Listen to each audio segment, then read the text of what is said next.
the University of Georgia wins the national championship in 2015. And that's for college football. For college football. My, I think my. they're equipped to be one of the best teams in the nation. And the reason I say that is because I think Georgia, in a time to where they have question marks at the quarterback position, I will not deny that, they have complementary players at positions to where they can still win football games while the presumed starter Bryce Ramsey gets his feet wet. But now you'll have a trip to the national championship game in year one, 2 years removed now, and in between that and present day, you will have had a couple of very subpar seasons in the eyes of Auburn Tiger fans who viewed 2013 not as the summit, but as a launching point. Gus Malzahn finally starts to hear from detractors after this year. You said the summit. You said this before. You think that that may have been the best season he will have as Auburn head coach. You stuck with that, man. I feel you. But now you'll have a trip to the national championship game in year one, 2 years removed now, and in between that and present day, you will have had a couple of very subpar seasons in the eyes of Auburn Tiger fans who viewed 2013 not as the summit, but as a launching point. Gus Malzahn finally starts to hear from detractors after this year. You said the summit. You said this before. You think that that may have been the best season he will have as Auburn head coach. You stuck with that, man. I feel you.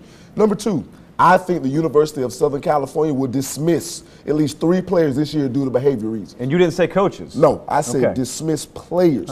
Now, there are one of a number of scenarios that could crop up. We had J.C. Sherbert on the program recently. He said he thinks 2 SEC teams, namely Alabama and Auburn, get in. What I think is you could have a situation where you've got an SEC champion and another very deserving SEC team that will get left out just because they're not a conference champion. And furthermore, and this would be the worst case scenario to me, having a team like that, maybe from the SEC, maybe a 2-loss UCLA or Stanford or USC gets left out because they didn't win the Pac-12, to make room for an undefeated Boise State, or to make room simply for a 1-loss FSU or Clemson who deserve a seat at the table just because they won their conference. So think if Kevin Sumlin doesn't get the job done and A&M's position comes available for a head coach. And I'm talking about recruiting in Texas. Let's say Al Golden at Miami doesn't get the job done, or that program doesn't get back to where they want it. He can't go down to Miami and recruit a hotbed of talent in the South Florida area. Lane Kiffin, to me, has succeeded as a head coach in college, and I think he can definitely succeed, especially in an age of offense that we live in, as innovative as he is, and the NFL and college experience that he's had. He will not be at Alabama next year. He will accept a head coaching position before bowl season 2015. Yeah, you look at Alabama and say, I don't see in this wide receiver core anybody that can fill the shoes of Amari Cooper. Well, I think they've got a guy. You're just looking at the wrong stable. Look in that running back stable of a guy just as capable of playing out wide as he is being handed the football, and that's Kenyon Drake. He is pound for pound one of the most, if not the most electric playmakers when healthy, which you haven't seen enough, by the way, in college football. Exit Amari Cooper, I think it's Kenyon Drake, not one of those traditional wide receivers that fills the role of top playmaker for Alabama.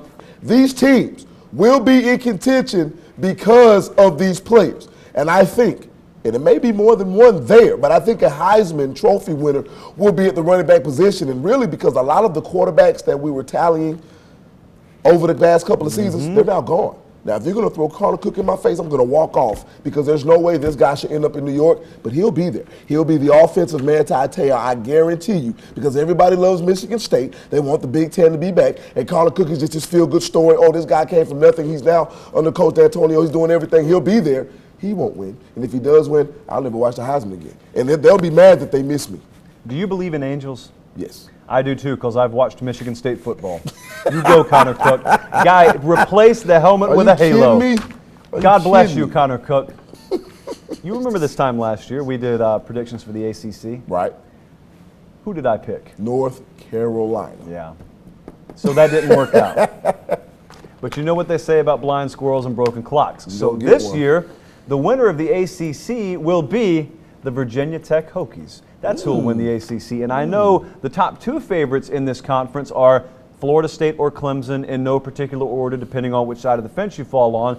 Well, guess which one of those teams Virginia Tech plays in the regular season? The answer would be Neither. The quarterback from Missouri will throw at least 15 interceptions this year. I said it earlier this week on the show, so this is the second time I'm saying it, so I believe it. And I'm not the type of dude just to say stuff to stir stuff up. No. Man, I believe this stuff. I believe Florida would win the SEC East last year. I believe Will Muschamp would be Conference Coach of the Year. I was dead wrong. I'm not taking it back. Matty Mock, to me, is one of the most inconsistent players, not quarterbacks, players in college football. I'm listening. Come December, all of those quackers out there, those Oregon lovers, they'll be off that bandwagon. Yeah, I had to go there, and here's what the headline will be in December. In December, the headline will be, Oregon's window to win a national championship is not closing, it's closed.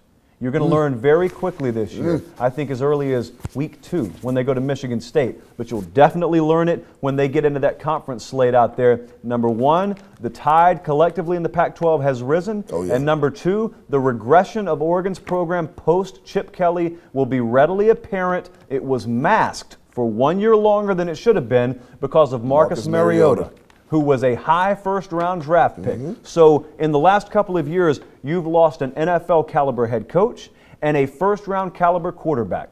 You don't think you're going to feel it? You're crazy.